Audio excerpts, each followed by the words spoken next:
আপনি কি জানেন এই দেশে এক টুকরো সিগারেটের ধোঁয়ায় ন্যায়বোধকে ধুলায় মিশিয়ে দেওয়া যায়? আপনি কি জানেন এক কাপ চা আর মিথ্যা হাসির বিনিময়ে একজন অপরাধীকে ফের দেবতার আসনে বসিয়ে দেওয়া যায়? আপনি কি জানেন এখানে রক্তের সম্পর্কও ভয়ঙ্কর সস্তা? একটু স্বার্থের জন্য মা-বাবা সন্তানকে, সন্তান মা-বাবাকে, ভাই ভাইকে মাটিতে ফেলে দিতে দ্বিধা করে না?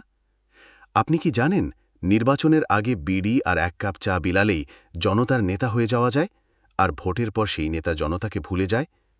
আপনি কি জানেন রাস্তায় কেউ খুন হলেও আইন শৃঙ্খলা বাহিনী ও শত শত চোখ তা দেখেও নীরব দর্শক হয়ে থাকে?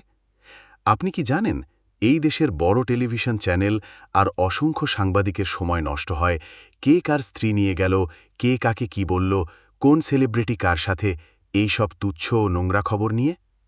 অথচ মানুষের জীবনের প্রকৃত সমস্যাগুলো রয়ে যায় অবহেলায়, অন্ধকারে। আমরা গর্ব করি মসজিদ, মাদ্রাসা, দরগা, মাজারের সংখ্যা বাড়ছে দেখে। কিন্তু প্রশ্ন হচ্ছে, মানুষ কি সত্যি বাড়ছে, নাকি কেবল পশুর সংখ্যায় মানুষের পোশাকে বেড়ে চলেছে? আমাদের ঘর, সমাজ, রাষ্ট্র সবখানে আমি আর আমার ক্ষমতার লোভ, হিংসা, বিশ্বাসঘাতকতা আর নিষ্ঠুরতার বিষ ছড়িয়ে পড়েছে। তাহলে দোষী কে? বনের পশুরা, নাকি আমরা নিজেরাই, যারা মুখে বলে আমরা মানুষ অথচ কাজে সেই মানবতার ছিটেফোঁটা নেই?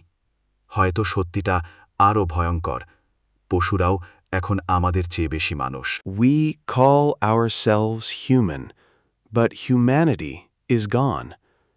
Maybe the beasts are kinder than us now.